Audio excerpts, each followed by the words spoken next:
Welcome, everybody, to the R&amp, a fan-based podcast focusing on Montana State athletics. We're two dudes named Ryan from the state of Washington talking about our dear Montana State. We hope you enjoy.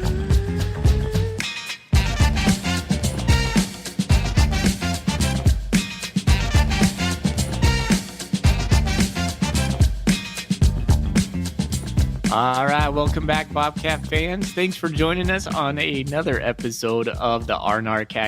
I'm Ryan Foley. He's Ryan Thornburg. We're your hosts. We are the Ryans of the R&amp, the Montana State affiliate of the Big Sky Podcast Network. Hey, thanks for joining us. Whenever you're listening, thanks for the Bobcat Nation and all your support. Even some Grizzly fans out there. I know you listen. All right. Hey, we're here to kick off the second half of the breakdown between the offense and the defense. That's what we'll be talking defense today. Thorny, how you doing tonight, buddy? Doing great, man. I know it's a Wednesday night. We're recording this on the 23rd. You're heading out to Montana tomorrow, so we're getting this in before you head out. The next week, we're going to record our preview for Utah Tech. Because the season's starting next Saturday, not this Saturday, the next Saturday. That's crazy, man. I'm trying to find someone to come on the podcast and tell us a little bit about Utah Tech. Having a hard time finding that. Not too surprising there. But, yeah, I'm doing good, man. To circle back, fantastic for a Wednesday night here. It's almost game week. Can't wait. Almost. So sad I won't be here for it. We will have some guest podcasters coming up when you're taking your sojourn to... Where are you going? Germany? Is that right? Germany, Austria, Ireland, and North Ireland, which is UK, I guess. I'm not entirely sure, but it's not Ireland. It's two different countries. But yeah, some good stuff. One, Tom Stuber, Tomcat. You might know him. He is a super fan for the Montana State Bobcats. I'm excited to announce his name. And then I want to make sure I have the other one dialed in before I talk about who the guest might be for the instant reaction shows. But yeah, I mean, Tom Stuber, I think that might be, I don't know if we're comparing you to Tom, that might be like, an upgrade maybe there, right? Yeah, quite possibly. He's definitely connected. He's a good Bobcat fan. He's a good, he's just a good journalist reporter, does good work for Skyline and the various other outlets he's worked for over the years. So that'll be good. Good to have him on. I think it'll be a good treat. Nice. All right. Look forward to that. But up until then, just got the Ryans. So, like I said, we're going to talk defense tonight. If you didn't catch the last episode, we broke down the offense, had a lot of good Golden Coolie questions. We have some Golden Coolie questions to get through. And then, yeah, I think that's all we got going on today. Yep. The yin to the yang, defense, offense. Right on. But before we do that, we need to talk about what's in our Golden Coolies. What's in your Golden Coolie? All right. Well, before I tell you what's in my Golden Coolie, we have a fun little announcement here. We're still kind of working through the details. We have a lot of that going on right now where we're rolling out some sponsorship type situations, but we don't have everything quite dialed in just yet. A little bit late to the game, but we do have Wilbur Ellis. You may know them for your fertilizer and chemical needs in the Golden Triangle. Talk to Shay Richter. He's the guy you want to reach out for them. So he's going to be sponsoring. They're going to be sponsoring the Golden Coolie segment. So brought to you by Wilbur Ellis. So, Foley, what do you have in your Golden Coolie? I'm passing it back to you because I did that little blurb. There you go. Johnny Utah, Point Break from Georgetown Brewing. It's a pale ale. I've had it on a couple times before. My wife had a 6-pack of this. I just reached into the fridge. Didn't want to go into the garage fridge, which I should have done because I still think I have some of that Bozone Amber in there from when you were in town. But spoiler alert, maybe that's next week's beer. I'm not sure. Yeah. So anyways, there it is. Georgetown, Johnny Utah. I love Georgetown. They make good beer, and I love that they're just a whole bunch of Point Break themed beers. Because I got Bodie's off Star Child, don't they? Or something. Don't they have one more from Point Break? They have something else from there. War Child. It's War Child, not Star Child. I'm thinking of What am I thinking of? Anyway, I have, speaking of sponsors, the ye old sponsor, Jeremiah Johnson. I got a Honey Weizen from Jeremiah Johnson that I grabbed over in Missoula a couple weeks ago.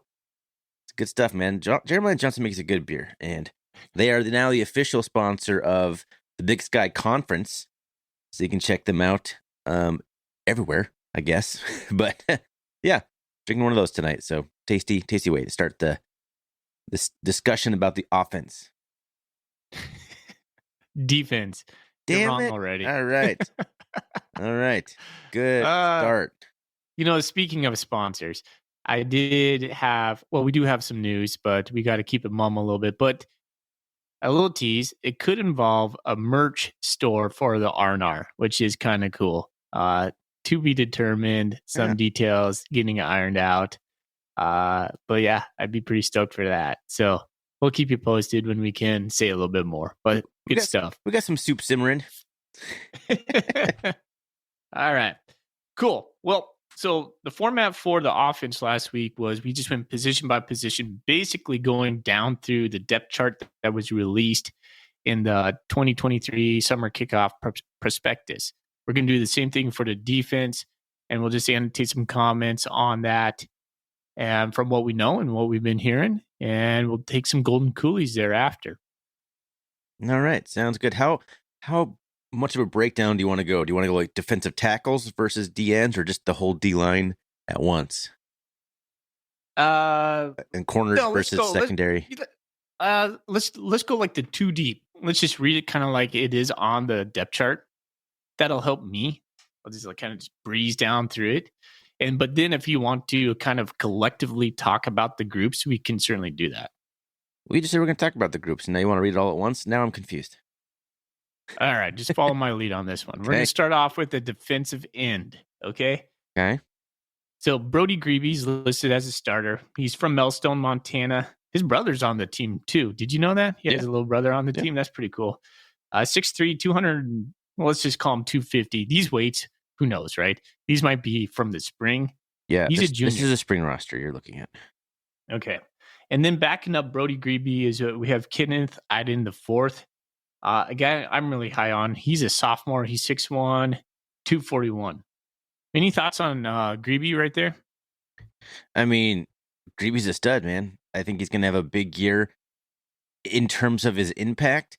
His stats may not be real big, but he's a guy that, he was voted preseason All-American, right? Or preseason All-Conference, excuse me.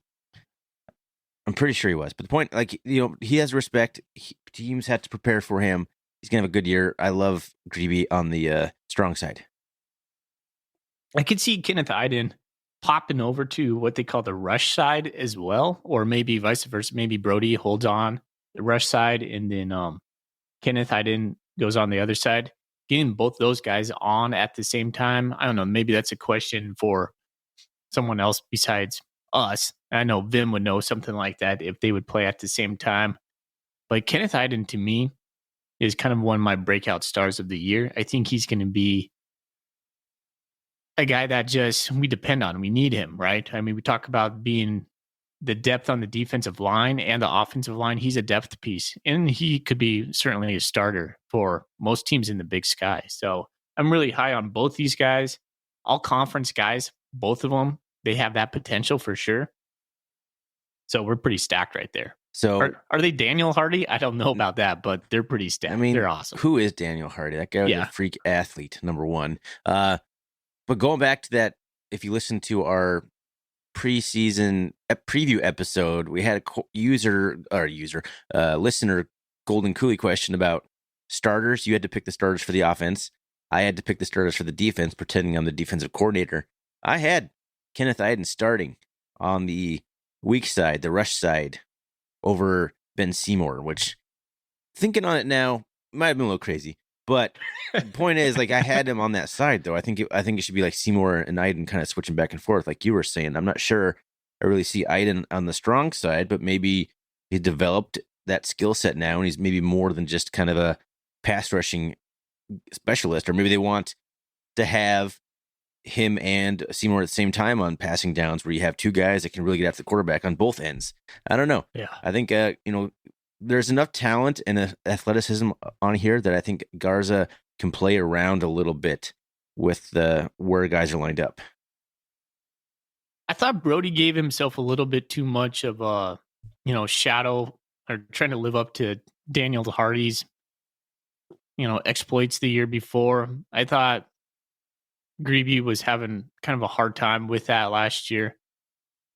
I hope he bounces back, because he was so good when he came on as a freshman. And then last year, you always talked about, like, man, he looked like he got too big, like not flexible, maybe a step slower, but I don't know. Yeah, I think they're just asking different things out of him, so it requires a different body type. I've kind of thought about that. So, he was the guy that came in and all he had to do was like be crazy and go after the quarterback when he had that kind of a breakout freshman year. Last year, they asked him to bulk up and play the strong side. That's a whole different dynamic. And I still think he was effective from it, but hopefully another year learning and be even more effective. Okay. Excellent stuff. All right, let's move on to defensive tackle. Well, we all know this guy, Sebastian Valdez. He's going to anchor the tackle right there, 6'3". Let's just call him 300. It's like 291, 294, somewhere in there. He's a junior. And then spelling behind him is a guy we hear a lot about, but we haven't seen a lot from, Zach Black, 6'4", 271, out of, I think, Meridian, Idaho. Somewhere down there by Boise, right? So he's a sophomore. Apparently, they're really high on Zach, and we know the Black family, so we want to say hi to Gary and company. But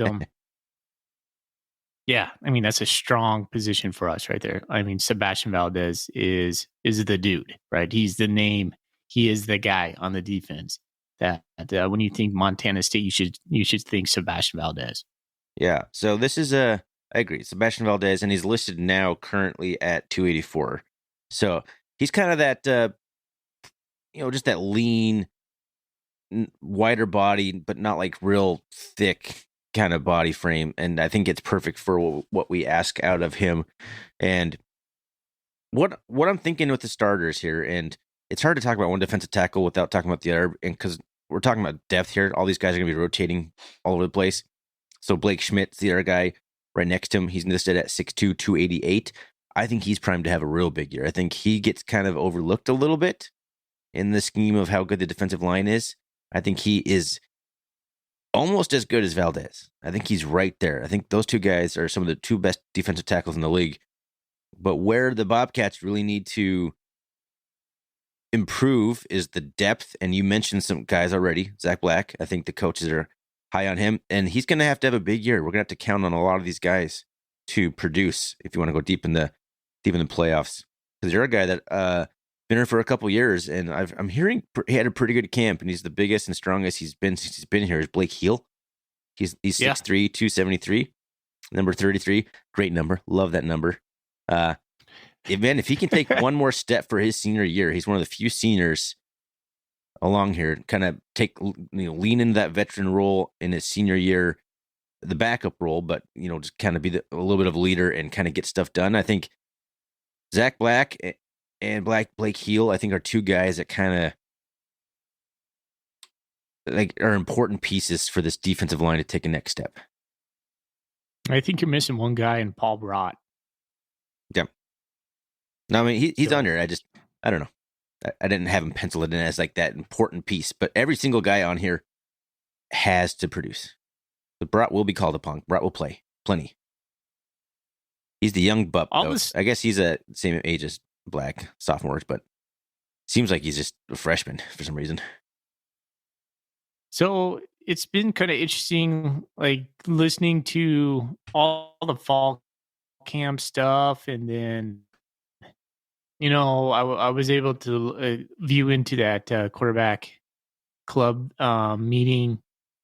I didn't get much information on the defensive line. There hasn't been like a spotlight, that has come out from Coach V and talking about our depth here. And that's been a little bit concerning for me, because I feel like every position you can talk about on the Bobcats, you're like, yeah, we've gotten better, or the depth is clearly deeper. maybe it's just because we were so reliant on Sebastian and Blake last year. We didn't see the likes of Zach Black all that much. And we didn't see Paul Broughton. Like you said, Blake Hill kind of took a step back. But I think in order to do what we want to do, we're going to have to be able to be deeper and more consistent across this front. Absolutely. You are right. And we need to be deeper and frankly a little bit bigger than we have been. And I'm not sure we're there. If you read Bobcat Nation, if you read guys like Vim or even Tom Stuber, I want to say that they had talked about the fact that the Cats were trying to bring in a defensive tackle transfer in the offseason. I could be wrong about that. Mm-hmm. That's going off memory. I think they wanted to bring someone in here. I don't know if they just struck out or maybe they use that scholarship for something else. I'm not sure, but there's some younger guys on the roster, but they're not as big. They still need time to develop. So the guys we mentioned there, they're going to be the ones kind of carrying it. And I don't know, like a guy like David Alston, who's a pretty big defensive end, if he could come inside and kind of do an Amandre Williams type situation here and there. But those are the guys. Those are the core guys, and they're going to have to stay healthy, and they're going to have to produce. They did bring in a guy. Looks like his name's Nicholas Corum from Bismarck, North Dakota, Central Lakes JUCO. He's a junior, 6'2", 269. That's right. I do remember that. Now I'm looking at the roster. I haven't heard a single thing about him anywhere. Yeah. I don't know if he's even playing. Is he hurt? I don't know. I think that Ryder Trujillo looks like a good freshman out of Orange County. I mean, there's two guys on here that are pretty big names from Montana. I got Taylon Marsh and Zach Cruz. But those are, those guys are both like ends. Marsh is listed as a DL, and he's 247, 6'1". I mean, he's not physically there yet, not to play on the interior anyway. Cruz, I think, is probably ready. He hasn't played football in a while, so I know he's been in the weight room.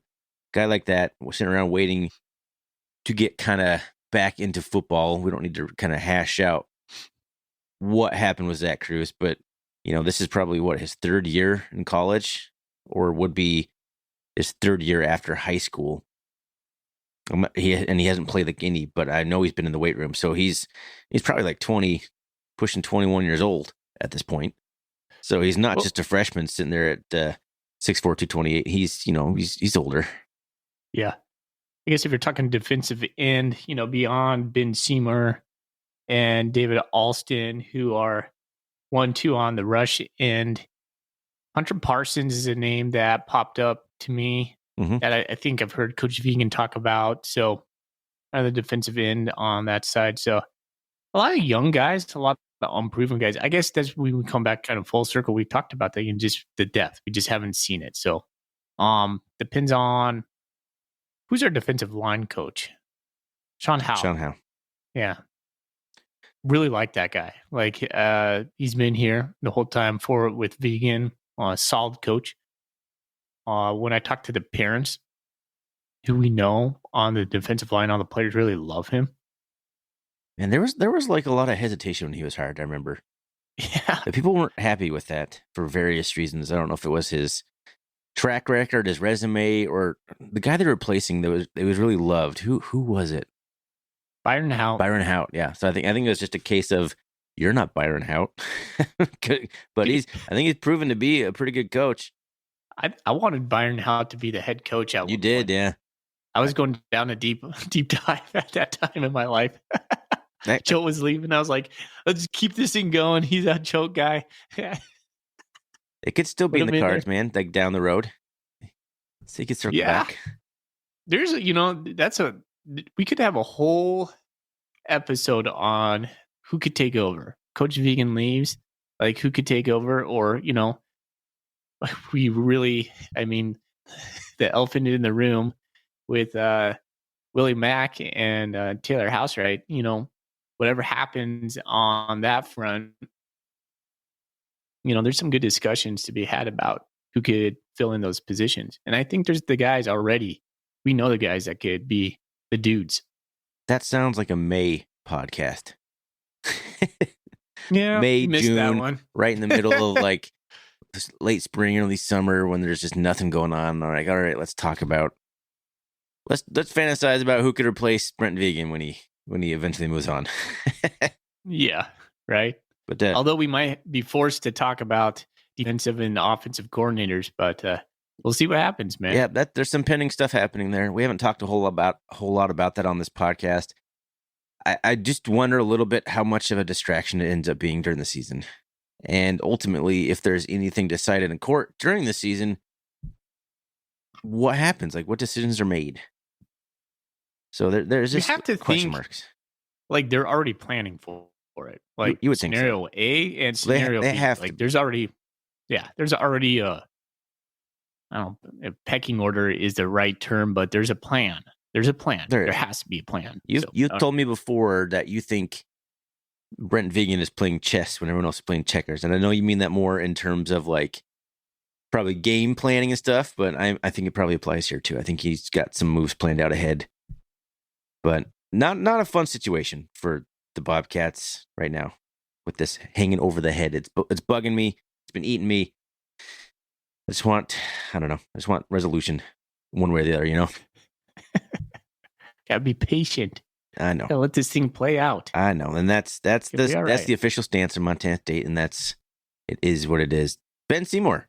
Let's finish off the defensive line discussion here. We haven't talked too much about him, man. He's the rush end. You mentioned he's starting. I think he has to have a big year. I like Ben Seymour. I think he needs to be better, though. Well, he's maxing his potential because he's only 240 pounds. He's not that big of a dude. So setting the edge at that size is hard.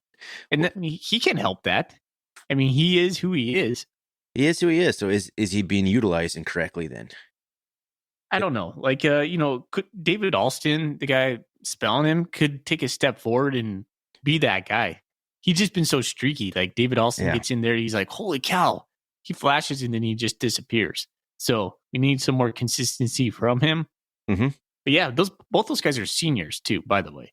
That's one of the older positions we have right there. Yeah, if David Alston can take a step forward and be like a guy you can rely on, that would help the defensive line tremendously. I haven't seen enough out of him to think that that's going to happen. Go back to Montana State playing Weber State last year, first game. Go back to some of the games where we kind of struggled. Where did we struggle? We struggled with setting the edge. And if you can't set the edge, you don't have a defense. We need Ben Seymour, whoever's on that rush end, to do a better job of that. So, in general, the Montana State defense needs to take a step there.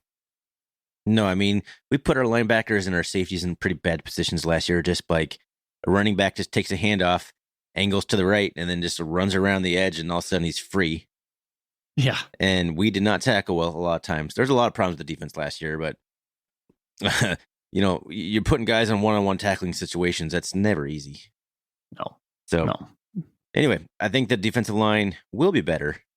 I don't know if is it national championship? Can they stop Isaiah Davis and South Dakota State level yet? TBD. I'm not writing them off, but I'm not saying they're there. Yeah. Right. That's a good way of putting it. A lot changes throughout the season too. Mm-hmm. Right. Everybody's going to make a huge deal when we play the Jackrabbits in 3 weeks about like, oh man, it's going to mean this, it's going to mean that. It's not going to be a whole lot, honestly. No. You look at, just take a look at the Grizzlies. When they get big wins early on in the season, like if we come out of that and we're number one in the nation, that's a whole nother narrative, like, right? But I don't think it's going to mean much either way. It's a litmus test. It's going to be fun for the fans, but it's going to be so far removed from November, December when we finally get there that people will be like, oh yeah, big game, but it's going to be all about that last month before we get into the actual. You want to talk playoffs. About a season that had craziness? 2006. You know what I'm talking about. We beat Colorado, then we lose to Division II Chadron State, then we lose to Northern Colorado, who was just transitioning, I think. I don't remember. They might not have been the big. They're in the Big West maybe, but they're early in their D1 era. And then we lost to UC Davis, like 0-45. We lost 3 straight games. And then we rattled off a bunch of wins and made the playoffs and won our first playoff game since 1984. So what happens in the beginning of the season, it ultimately doesn't matter in the end. It matters for seeding. It matters for seeding. So that when you're at the level that we are at right now, it does matter because you want to win that game and you want to get yourself a top 2 seed. But ultimately, if you lose that game in Brookings, it doesn't mean you can't beat them again later in December. Yeah. Anyways. We've only done the line so far. Let's move on, buddy. Keep going down that little thing. I'm looking at the actual roster while you're looking at the spring 2 deep. Or I guess the media days 2 deep. I'm actually looking at my notes. I wrote this out, man. I'm old school. Yeah. All right. Let's talk about the will linebacker. We got basically the 4-2-5, so we have 2 sets of linebackers, the will and the Mike. So starting at the will, we got Nolan Askelson. Starting at the Mike, we got Danny Ula-Kepa, excuse me. Nolan, a guy I got to interview in Spokane. Man, that guy is so solid. 6'1", 231 senior. Danny is 6'1", 222 junior. Here's a question for you. Who do you expect to have a bigger season, Danny or Nolan? That's a great question. Who do I expect to have a bigger season is probably Askelson. Who do I hope has a bigger season is Danny Yu. See, I would just flip-flop. I would say I expect Danny to have a bigger season, to be kind of that maybe pushing, second team, first team kind of guy. He could be that guy. That's his ceiling, his first team. Big Sky right now. There is a young crop of linebackers coming behind them that are making waves right now. Namely, Makeda Riley. He's going to be the third linebacker in the mix of everything. He will play both positions per vegan. And apparently he just picks it up. And he looks faster than Callahan to me, side to side. I'm really stoked for that guy. Another guy you're gonna know about is Neil Daly. Another young guy, sophomore, 6'3", 231. So where we didn't have good depth in linebacker last year, I think we have some 2 solid guys to spell Nolan and Danny if they have to. And I wouldn't write out Cole Bullock, who's a transfer from the College of the Canyons. He's kind of that in that mix for that 3rd or 4th linebacker spot right there with Makeda Riley. They're both juniors. I'm looking at the roster right now. Makeda Riley is only listed at 6 foot 214. That's like Mac Bignell size. That's even like smaller than Mac Bignell. And you're talking about like faster than his brother. Well, I'm pretty sure he's 30 pounds lighter than his brother. I'm pretty sure Callahan was running in the 240s by the time he was a senior. Gosh, that O'Reilly family's just deep with talent. Yep. But yeah, we got 4 guys there I think are going to be solid. And you got, like you said, a bunch of younger guys behind that, redshirt freshmen and a couple sophomores mainly. But those are going to be the 4 guys I think you want to keep an eye on that will get playing time. They'll all play in various ways. But do you think the linebacker group is going to be better or worse than last year, or maybe on par? I think better, to be honest. I think we'll have more depth. It's going to be hard to replace a guy like Callahan. So as far as like star power, maybe Danny Yu could take that. I really hope Nolan stays healthy. But overall, I feel more comfortable going in with our linebackers this year because I think our depth is better, mainly with McCade back there. He's flashing the spring game. Coach Vegan talked about him here in the fall. He's going to be a guy that will be an emerging star for the Bobcats. All right. Can't say I disagree with that. All right. Let's move on to the nickel. And this has been a well-talked about contest between Caden Dowler and Lavelle Price Jr. 2 different guys. I could see Lavelle Price Jr. being the coverage nickel, where Caden's more like the box nickel. And Caden's going to become the new Ty Okada. I think that's what Montana State wants him to become. We've heard really good things. It's time to see it now. Us fans are just hearing. We want to watch this now. So where Taco was the star last year, now Caden has that shine. I hope he can live up to it because he's been getting a lot of publicity in the media. So he's 6 foot. So he's taller than his brother, about 200 pounds, both sophomores, right? And then Lavelle, man, if you hadn't caught Lavelle's interview on 406 the other week, what a standout guy.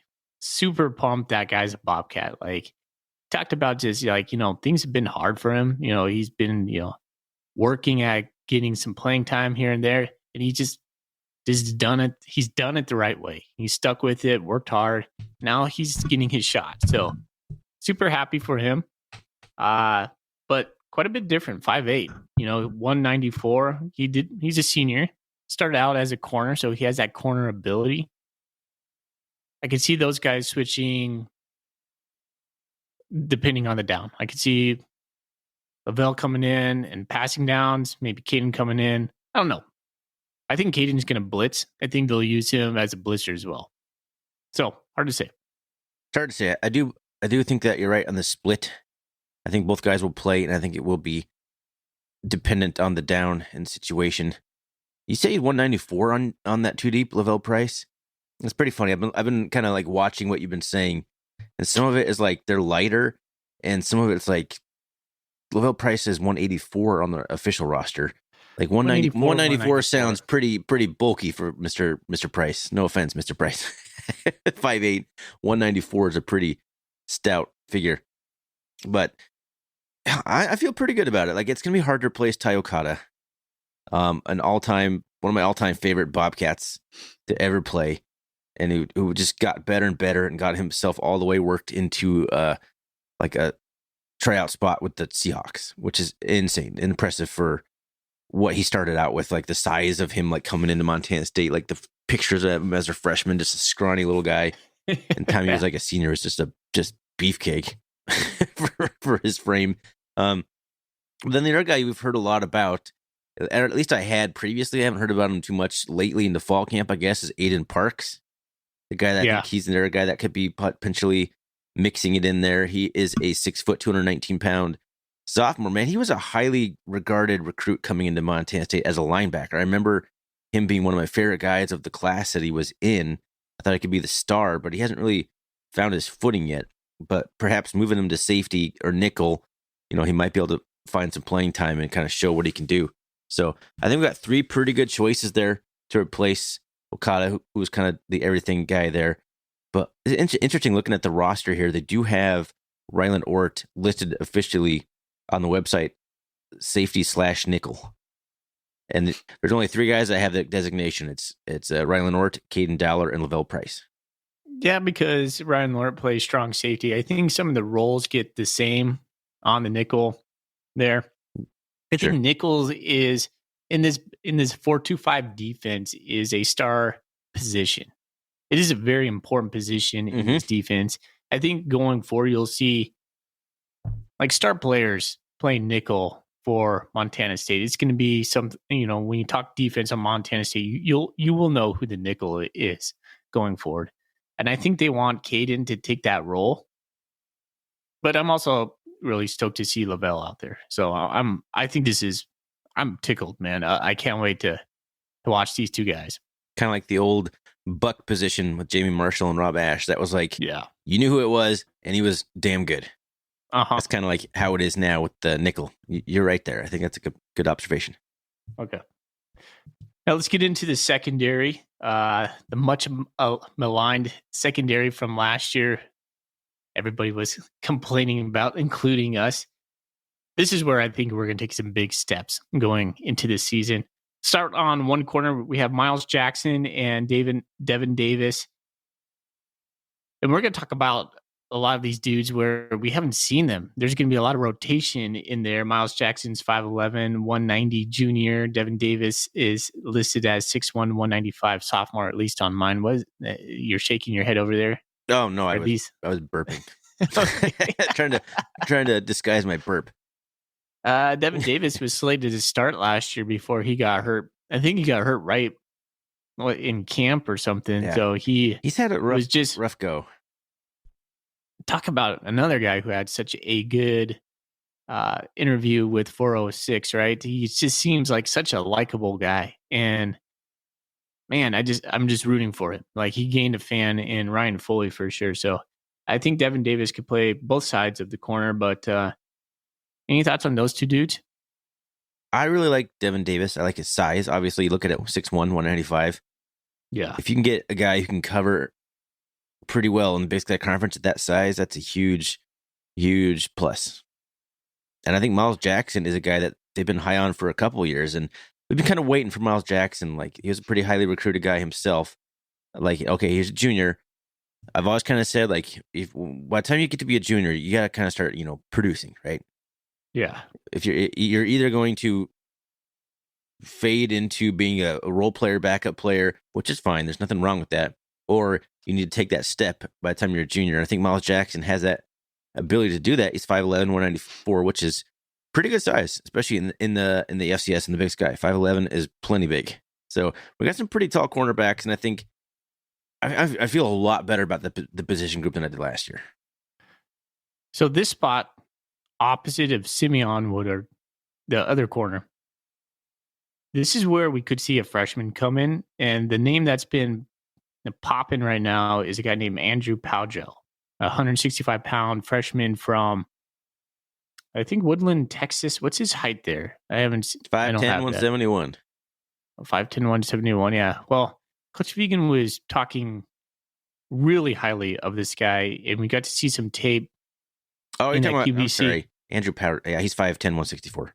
5'10", 164. Okay, yeah. Insanely fast. One of the fastest guys on the team. Insanely strong. And the highlights we got to see from him, Thorny, just a dog. Holy cow! Like, hitting hard. It's like a heat-seeking missile. Like, just shedding. He was just around the ball, and you're like, wow. It speaks for itself. So don't be surprised if we start seeing that guy opposite of Simeon. And that's assuming Simeon gets better at man coverage. We all know he had some struggles with that. He's going into his junior year, but I'm assuming he's going to be one of the starting corners. Yeah. So there's just a name to keep in mind. Put that in your back pocket. Andrew Powdrill. And we talked about this last week too, right? This is one of the positions where young guys can play. I mean, if you have the talent, you can play as a freshman. Yeah, at defensive back. It's one of the weird positions where a lot of times a guy will come out as a freshman, and then they won't be as good, or they won't have as good of a year anyway. Sophomore slump. Yeah, it just seems to be like that's a position where that kind of can happen sometimes, and maybe that's what happened with Simeon a little bit. So I expect a good year out of Simeon Woodard. I expect him to be the starter. I expect him to have that side locked down. But there's a battle happening for, spelling him, being that opposite side of him, and then maybe even being like the third defensive back, cornerback on the field in certain packages. Because, like you said, Andrew Powdrell, from all, that kind of reminds me a little bit of Jalen Cole, except he's got a better size. Cole was an absolute menace for being 5'8", and that was kind of his downfall. He got injured a lot, and his career at Montana State kind of got derailed because he just couldn't stay healthy. But he was not afraid to hit somebody, and you love having that kind of guy on the team. And if Andrew Powdrell's that kind of guy, he'll work his way into the starting lineup. Mm-hmm. But a guy I've heard some talk about too from Brent Vigen. I listened to the interview today from Victor Flores. They're talking a little bit about John Johnson too, the transfer from El Camino Community College. He is 6', 171. He was not here in the spring, or he may have been in the summer. I don't know, but he was not here in the spring. I've heard he's making some waves. He's the junior. He's 6', 171. I think I already said that, but he's got a good size. We got a whole bunch of guys in that 5'11", 6'1" range, which is great. So I really like this defensive back room. And those are just like the older guys that are fighting for spots. There are 1, 2, 3, 4, 5, 6, 7, like 8 more defensive backs listed on the roster with some notable names like Cade Cutler, JJ Dolan, Takari Carr, Brock Steele, younger brother Jackson Harmon, Coy Steele. Yep, Jackson Harmon's on here, and then Taki Ulakipa, Mr. Taki U. We'll have to call him. So there's a lot of talent in this room, and I think that they're going to be much improved. My only concern is is talent the problem at Montana State last year, or is it some coaching issue? Willie Matt Garza, if you look back at his defenses when he was a secondary coach at McNeese State, they were not good passing defense. Yeah. And he steps into a defensive coordinator role at Montana State, and we were not good at a lot of things in the secondary. So is it a talent problem? Is it coaching, or just like, hey, it's his first year, he's kind of getting his system installed. Now he's got some of his guys. I don't know. But it has to be better. It has to improve. And I have a good feeling it will. Coach Choate used to say he would recruit 5 to 6 defensive backs, hoping 2 would stick. Is that where you're at on these guys? We had so many defensive backs leave the program. Yeah, we had some trouble. And that was part of the problem last year. Remember, we had oh man, who's that like stud guy we had transfer to Sac State? What was his name? Like our best cornerback. That's going to drive me crazy. I think that was 2 years ago. But yeah, I know who you're talking about. But yeah, coming into the season, we had like a guy. Oh, and then the other guy, like another guy, like that was highly recruited, just like walked away from football or went back home. There was some attrition last year, like into the summer, into the fall, that made the position look a lot worse. So I think you're right, though. You kind of have to have that many guys. That's why there's so many listed on the roster. Because eventually, or you might move guys around or something, but you got to have a lot of guys back there. All right. Let's talk about the safeties, the strong safeties and the free safeties. We'll start with the strong safeties. Kid out of Missoula, junior, Rylan Ort. Big year for him. 6'1", about 200 pounds, 200 plus. They got him at 207 now. Yeah. I see him as maybe having that vocal leadership Okada had. He seems like that guy to me. Like he's going to be the guy that knows everybody's role, can get everybody lined up. Just a leader out there for us. Huge year for him. And he's only a junior. Super stoked for that, right? Spelling him, we got Kendrick Bailey, who's a senior. We saw Kendrick a lot last year. 6'1", 205, big rangy dude. Free safety, Drew Polidor. This is the guy coming out of camp right now that I've heard most things about. And the tape I got to see on him, man, the way they're using him, he just looks like a beast. I'm telling you, Thorny, Drew Polidor is looking good. The transition to free safety for him looks just perfect. We talked about that in the spring too. His length, his ranginess, he just looks like a free safety. So to be seen in games, but in camp, the returns are just off the charts with Drew. He's all over the place. They have him in the backfield. He can cover that third of the field that he's covering really well. He's got good instincts. He just moves well. He like I said with what was his face? Andrew Powdrell, how he kind of seems like a heat-seeking missile. He just finds the ball. This is what I'm seeing from him. And behind him, we got Tyson Pottinger, a sophomore, a guy we saw a lot last year as well. Was got burned quite a few times last year. He had a rough go as a freshman. You take your lumps. Not beat around the bush. That was a tough year as a freshman. That's what happens in the safeties or cornerbacks a lot of time, though. Yeah, but a bright future for him as well. Yeah, Polidor, I was surprised didn't play very much last year. Like, no, he had like his first camp as a Bobcat. He had like 3 interceptions in this scrimmage at corner. Yeah. And I don't remember if he was dinged up last year or if they were trying to preserve his red shirt or something like that, because he's only listed as a sophomore. And he was a Air Force prep, right? Not Air Force, but Air Force prep. I don't understand any of that kind of stuff. But yeah, 6'2", 186. But he doesn't look like it, though. Well, what I mean by that is, like, you'll see, okay, some other cornerbacks we have on the roster are like 6'1", 180, but they look like scrawnier. Like Pollard, like, looks like a linebacker. Yeah, he's got huge arms. So it's like 186 seems like that's it. Like he seems like he is bigger than that. He's a big body. He's just got like a wide frame, maybe is what it is. He's just got a bigger frame. He doesn't have that like real kind of skinny, quick cornerback frame. He's built, and I think he's going to do great at the role. I believe I picked him when we did that episode about the preseason picking the whole conference. I had picked him as my breakout player on the defense, and the only thing I've heard from you and from other people all camp long is like that's just reaffirming my pick. I think Polidor is going to be. He's going to make a name for himself in this conference this year. It's amazing how finding the right position for a certain player can just set them off. Yeah. No, there's been plenty of that in even just Bobcat, lately, guys switching positions and excelling. And I think I expect big things out of him. Rylan Ort, after his little suspension he served, which, man, how unfortunate was that? I don't know. I don't remember the whole details of it. I don't think he did anything on purpose, but he had to miss the national championship game because of it, which just got to be gut-wrenching. And then he missed a bunch of time last year, and they couldn't get him reinstated. Who knows what was going on there? Red tape.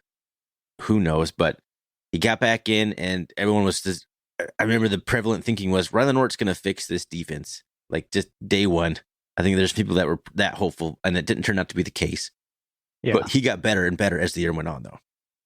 So I think now, going into his junior year, I expect him to have like an all-conference level season. He is that talented. He's that big, 6'1", 207. That's plenty big. He's rangy. He tackles pretty well in space.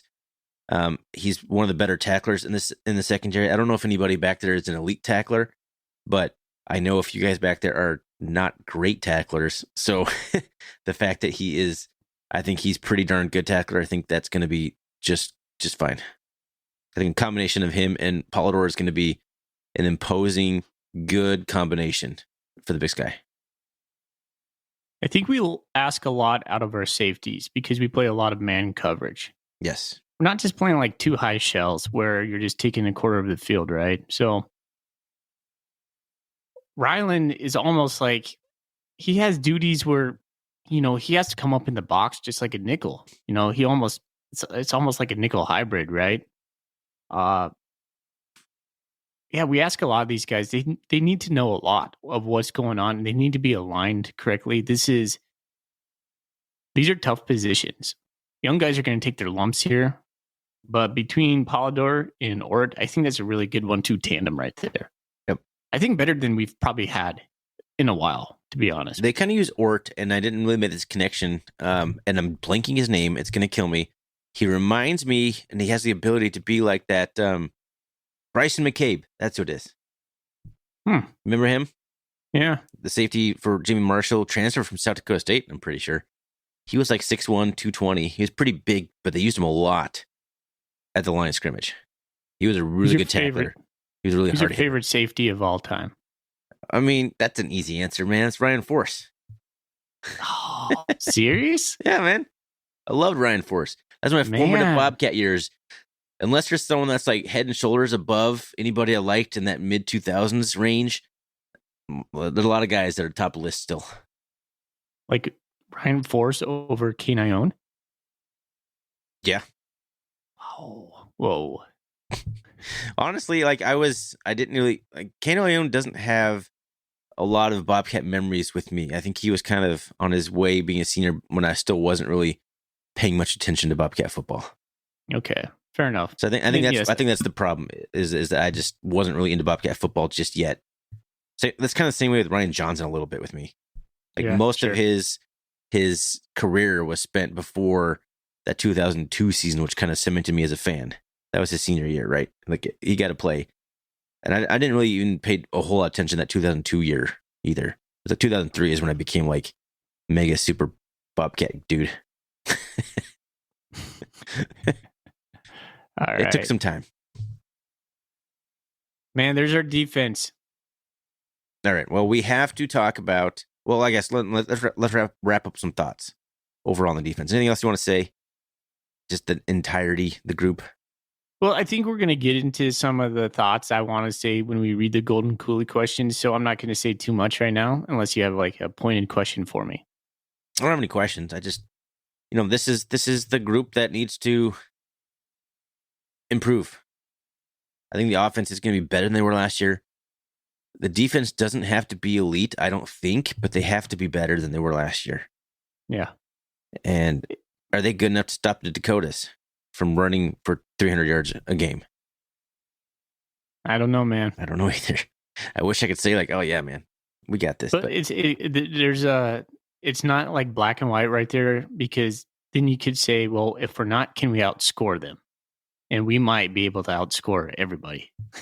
Maybe. But again, that goes back to the improved passing ability too. Yeah.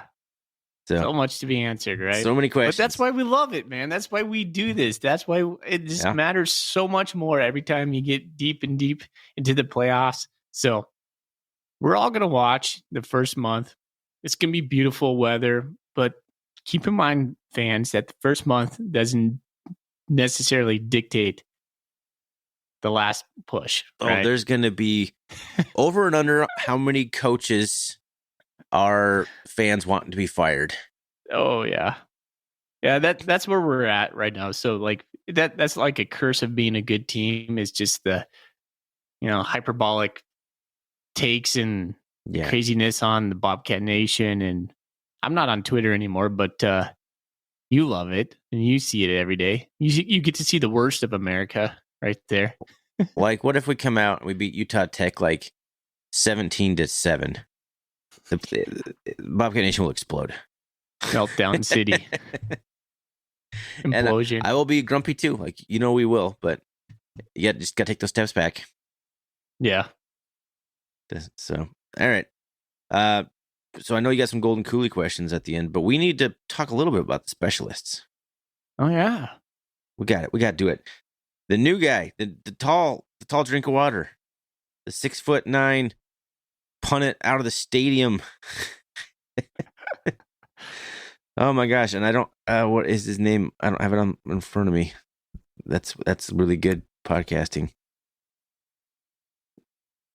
Let me consult. Brendan Hall. I knew it was. There it is. Hall. I just couldn't remember his first name. All right.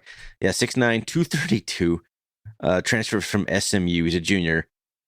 Heard pretty much nothing but good things about what he's been doing in camp and everything. He's got a lot of hang time on his punts. I don't know about his accuracy. People say it sounds different.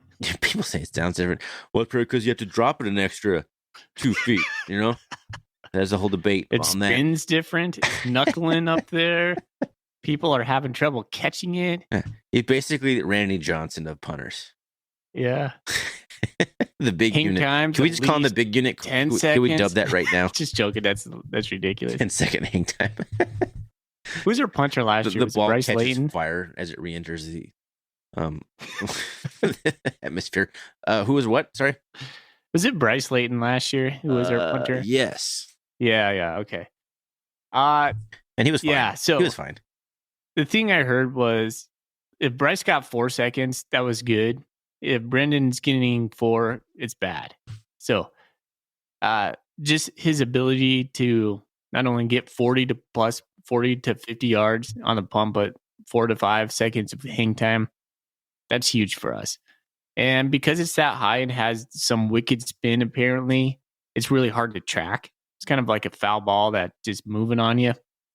So people are predicting lots of turnovers. A lot of guys muffing the punt, and it's good to see. So, we got him for a year. He's a senior, right? Well, he's listed as a junior.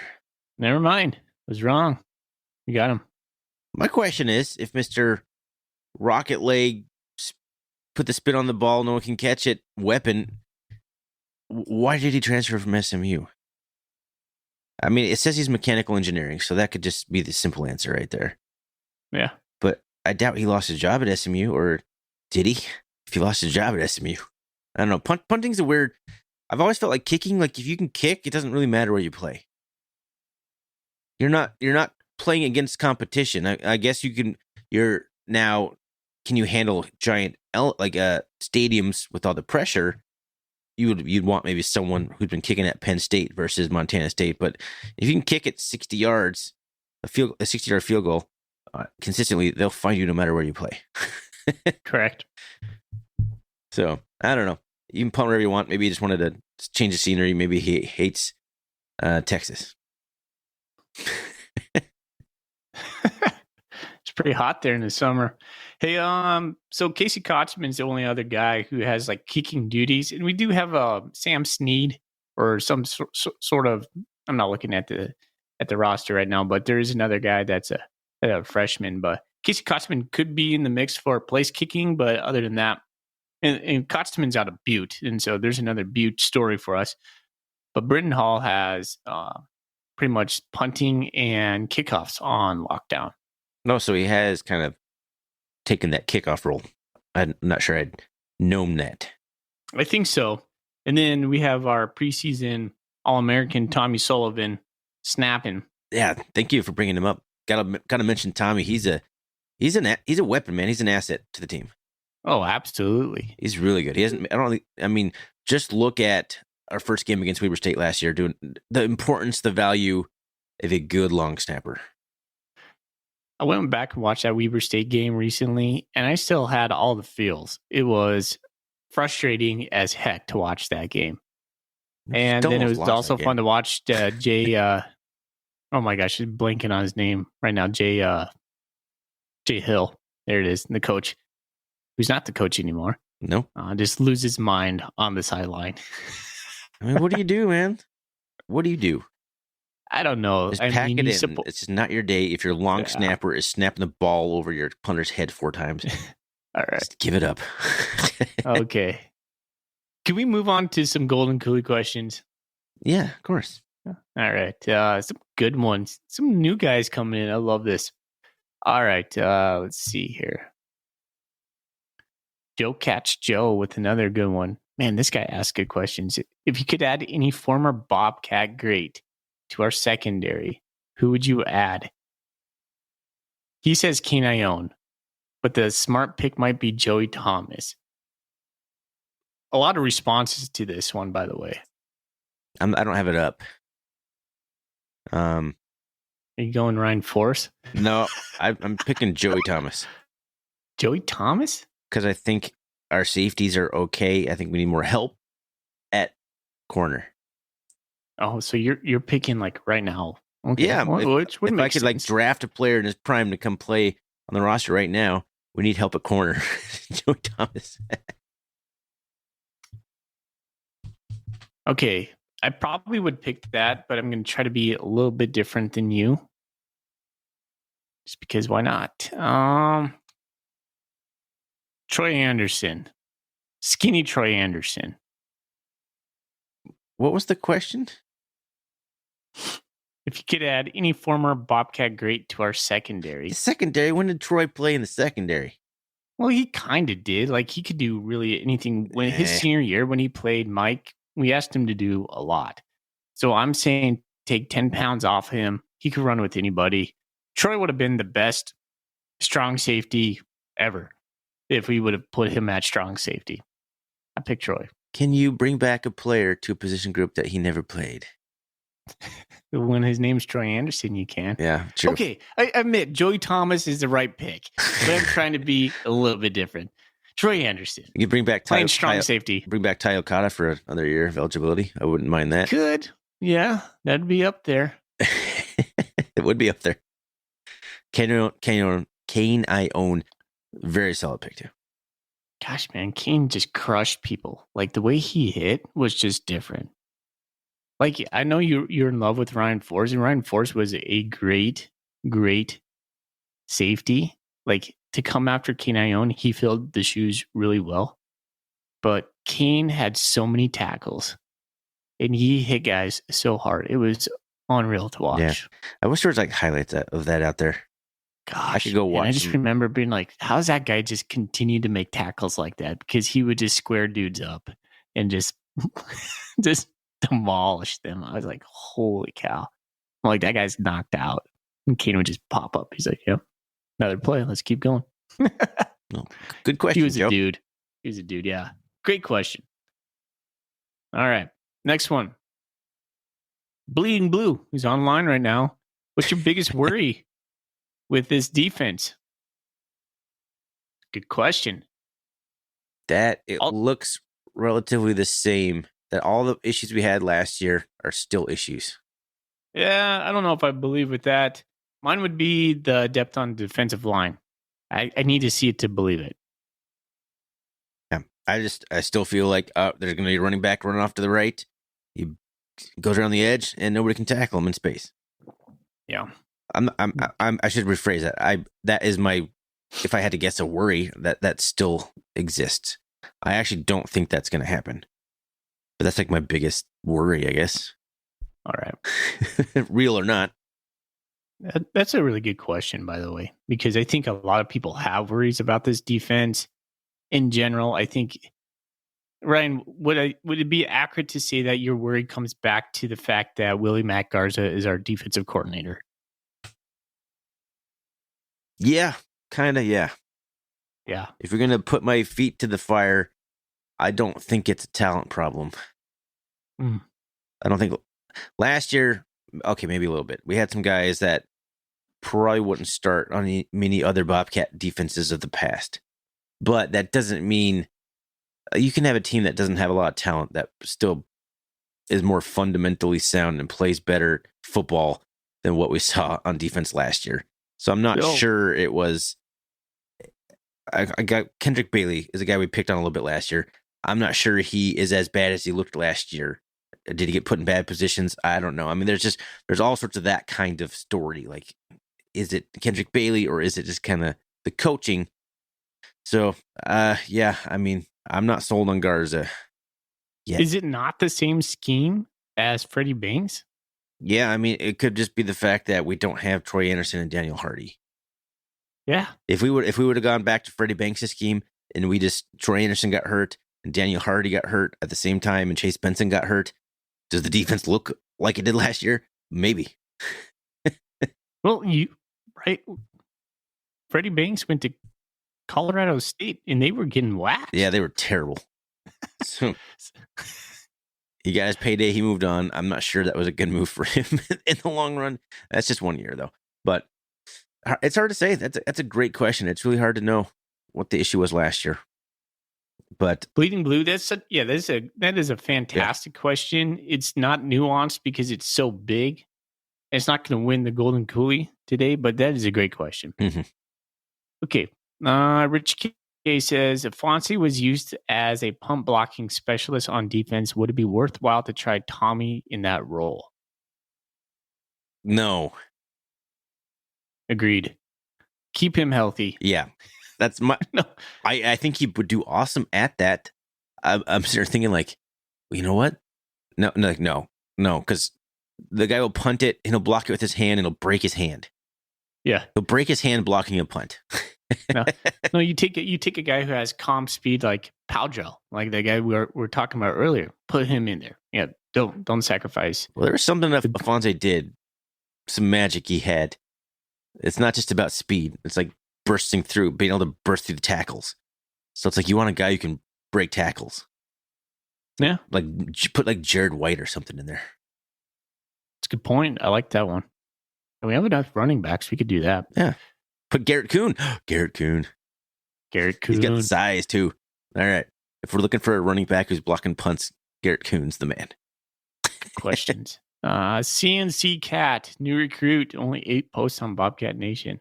Will Willie Matt Garza coach the defense for every game this season? He has a couple questions. So first of all, quick take on that. I don't know. I don't think he will. Yeah, I'm leaning towards he won't. I don't know why though. I don't have any good reason for that. Yeah. Gut. Second question he asked is, last year's sack total was 31. Do we beat it? And he set the over-under at 37.5. So 31, including all the playoff games? He didn't. I don't know. Well, 31 seems pretty low. If regular season, that's only like, what, 3 sacks a game?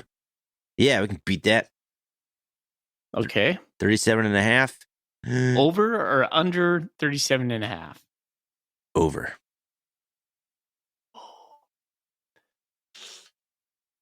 Woo! Gosh, man, that's tough. It is tough. Let's see. Last year, Seabass led the team with 7.5 sacks. Who will be the clubhouse leader? And then he answers his own question again. Kenneth Iden is his dark horse. No, my money's on Kenneth Iden. He says my dark horse is Blake Schmidt. 7.5 sacks. Who do you think leads the team in sacks this year? Is it a not defensive lineman? Does a guy like Danny Yu get 8 sacks and lead the team in sacks? I see. I don't know if we're going to blitz our linebackers. It's not really what we do. Nickel. No. So I would pick, I'll say Ben Seymour. If he's healthy all year, I'll pick Ben Seymour. I'll say Kenneth Iden. I think that guy has the juice, and I just think they use him during the passing downs at their downs. So I'm going to go Kenneth Iden. Good questions. Did you skirt the over and under on the sack totals? See. You said, yeah, that's really hard. And then you went right into another question. I think it's going to be under. Okay. I mean, considering, let's say we play 12 games. I don't know. What are we going to play? 15 games, hopefully. Right. If we play that much, then over. But if we only play let's say conservative 12, then I'm saying under. That's what makes it a good over and under. Yeah, it's a good one. He said it. Yeah. He said it right. My initial thought was under, but I know Jeff Choate was always shooting for that 40 sack season stuff. So we can do it. All right. We can do it. Got another one from Rootin' for the Cats. Another new recruit. Only 5 posts on Bobcat Nation. We're just drawing them out. Guys. I love it. They want to comment so badly on our content, I guess. If the defensive coordinator vacancy happens, ... Mm-hmm.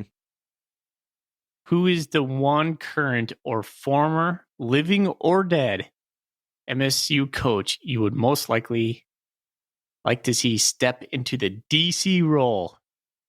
Living or dead? Living or dead.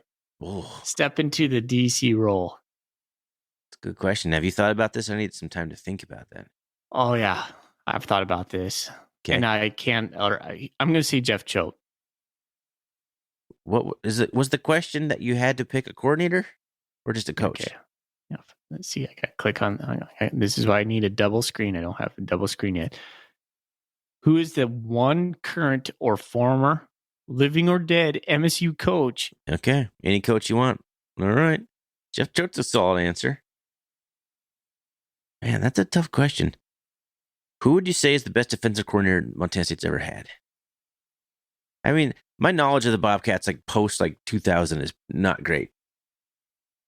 I probably couldn't name a single defensive coordinator from the 90s.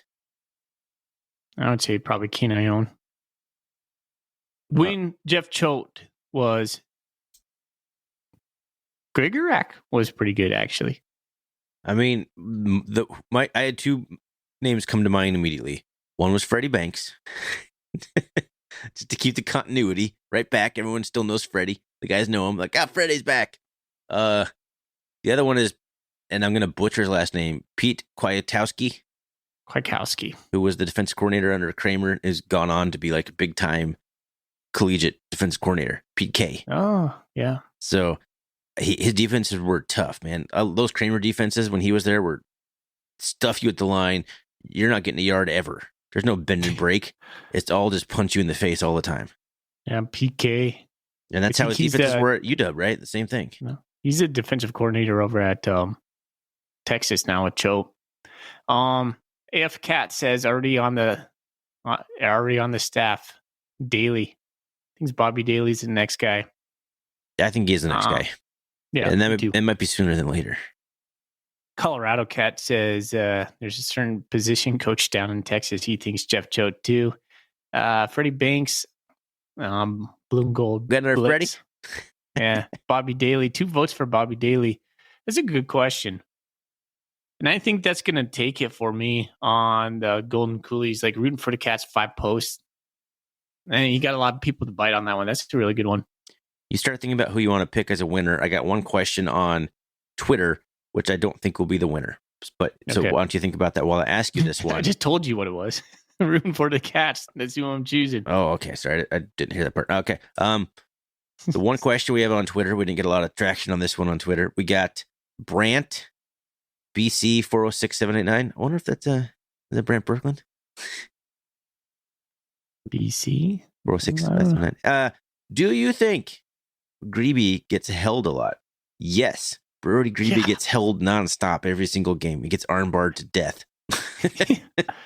Yeah, I think it was listening to some sort of commentary about that just the other day. Like, I think it was Coulter was saying, like, the fact that Montana State did not get any holding calls called for them was outrageous. He's like, I don't care who you say, we have the video to back this up. Yeah, Brody Greeby was held all the time. It was weird. It made me do a stupid deep dive on it. When something happens so much that you start like researching it, that alone is a red flag. But I don't remember what the results were. I have the spreadsheet somewhere. Like MSU got like the opponents got called for holding Montana State like 3 times the entire year. It was stupid. It was almost unreal. Like, is it because we're just blowing everyone out? They're like, yeah, whatever, just let them hold them. Like, they just want the game to end. They want to go home. There's no running clock in college. I don't know. Greeby in particular, and Skyline, Brooks Nuanez does probably a great job of capturing these perfectly timed photographs. Like, just like that's holding. That's textbook holding. Like constantly. It was maddening. It was maddening. I was like, somebody throw a flag. I don't care if you pick it up. And it wasn't just in like the games where we were playing like the McNeese States of the world. It was like Weber in Northern Arizona where you're like pulling your hair out. You're like, oh my gosh, that was a hold. Mm-hmm. Like, all right, good question, but I'm still going rooting for the Cats. That was a sweet catching. Woo! Question, not catching. I call it catching. Lance McCatchin. Lance McCatchin, man, I hope he makes the team. You think he's going to make the team? I mean, he has made the team. Yeah? Do you think he's going to get playing time? Like, stay playing time this year? Yeah. It's a little bit harder with Cooper Kupp healthy. That's a good point. We should do a segment. I was just thinking about this today, like Bobcats in the pros. Like, we got a lot of those. We got like, enough. Try to get some start talking about it. Well, I don't know. It did. All right, let's run down a couple. Like, give me 2 minutes.